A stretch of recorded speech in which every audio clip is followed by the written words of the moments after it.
Here we are again, moving from our insecure attachment to our secure attachment. And we're doing this through different areas of our lives where we can strengthen our secure attachment behaviors and relationships. And this is for any area of your journey, whether you're at the beginning, the middle, or towards the end. I think we can always have that great reminder of how we should be setting up our relationships and how we should be feeling in them, even when we're in secure attachments. Sometimes we slip back a little bit, or we find ourselves in new relationships, and we need those reminders for us. So this area that we're going to work on is we're going to strengthen boundaries without guilt, right? We should always feel that we can do this, and that we shouldn't feel guilty about having boundaries, especially healthy boundaries. I always say it's good to have boundaries, but I always like to add that caveat in there that they have to be healthy boundaries. If you are stuck in making unhealthy boundaries and you're stuck in your trauma and maybe even stuck in being the victim, then perhaps our boundaries aren't where they should be, and we should really start looking internally at these items. So boundaries are invisible lines, right? They define where you end and others begin, whether it's emotionally, physically, or mentally. And insecure attachment often leads to either porous boundaries, so you're overgiving or maybe self-sacrificing, or rigid walls where you're just emotionally shutting down and you want extreme independence, so no help with anything at all. So strengthening our healthy boundaries is essential for building our secure attachments, because it teaches both you and others that you are worthy of respect and protection without guilt, fear, or shame. So how can we do this in our everyday lives? Well, we can acknowledge that our needs are actually valid, right? So one of the biggest barriers to setting boundaries is the deep, often unconscious belief that your needs are too much, you're selfish, or you are a burden with your needs. This stems from early environments where your emotional needs might have been dismissed, they may have been criticized, or perhaps ignored altogether. So what can we do with this information now that we have it? Well, you can validate your needs internally first. So remind yourself daily, my needs are important, my feelings matter, and I'm allowed to take up space. This is like a perfect morning, I don't know if it's meditation, if that you would use that word, but just some phrases that we can say to ourselves every day if we're struggling with this. Yeah, you can separate needs from selfishness. So having needs doesn't mean that you're actually selfish. It means you are human. And secure relationships are built on mutual respect for each person's needs and their limits. So recognize that honoring your needs benefits others too.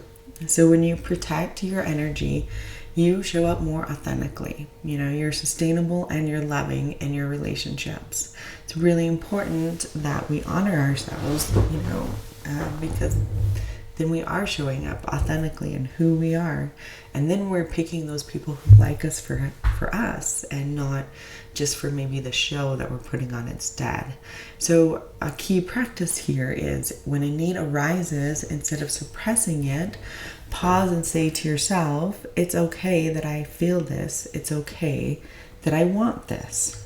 And again, like when it talks about putting needs down or boundaries down, we also want to learn how to say that we have a boundary or a need in a more respectful tone. We really want to get away from rising tones or, I say a mean tone, but maybe like a gruff tone, because you don't feel like your boundary is going to be adhered to. And that's one part of working towards a secure attachment, is understanding that we don't have to be mean. We don't have to raise our voice to have our boundaries be adhered to. We just need to have them, say them in a respectful way where we're effectively communicating our emotions and our boundaries to the person that we're doing it with, and that we're able to move forward if they don't want to respect our boundaries, because that's okay. Not everybody has to respect our boundaries in any way, actually. So what's another area? Well, we can start setting small boundaries in low stakes situations.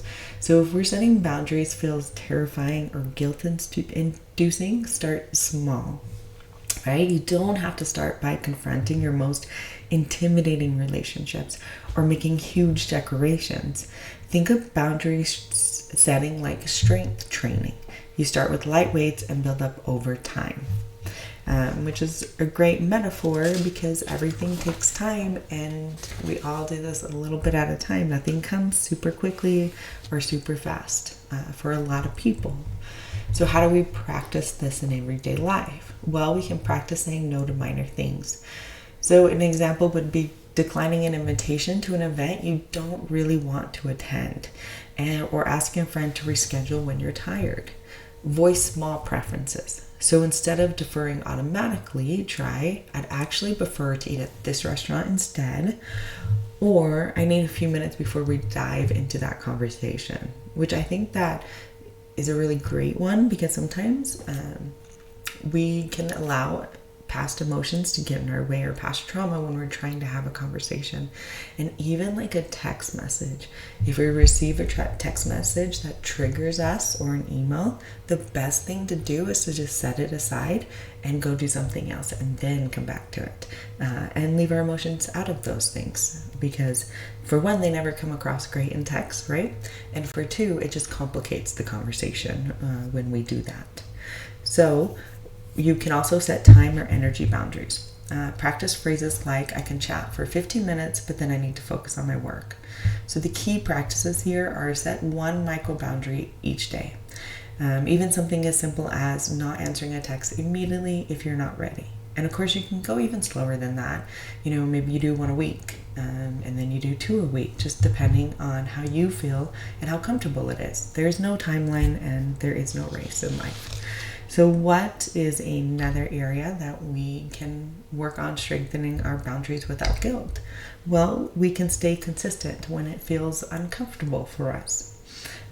We only grow when we are uncomfortable. We never grow when we're comfortable. And so it's really important to stay consistent when we are uncomfortable.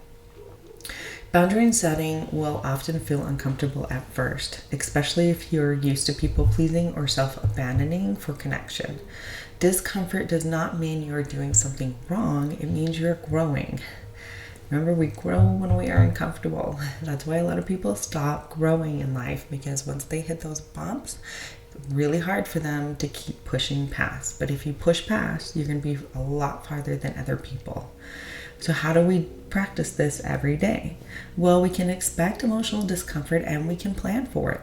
Anxiety, guilt, or fear may show up after setting a boundary, and that's going to be okay. Remind yourself it's normal to feel uncomfortable. It is not a sign to backtrack at all. And of course, we can journal about this too.